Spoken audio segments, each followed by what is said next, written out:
Okay, happy Friday. You know what time it is. Job review. Okay, job number 1 is a senior e-commerce QA specialist. It says it's open to remote, so I'm going to go ahead and sit this here because some of you guys have probably worked at a furniture store, but did you know that they actually hire QA testers? This is a great job description for you to position and apply.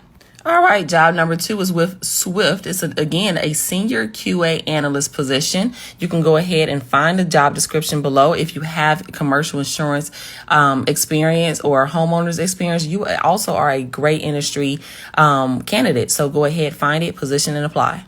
Job number 3 is a quality assurance analyst. It is remote and it is core software testing roles and responsibilities, doing system testing, integration, and regression.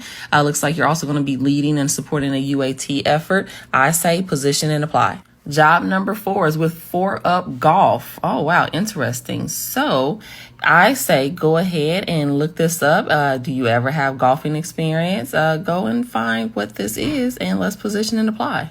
Bet you guys didn't realize that golfing technology also needs testing. And job number 5 is with Abaraka Health. Again, if you have any health insurance or healthcare background, this is going to be a great position, especially for Medicare and Medicaid insurance. Position and apply.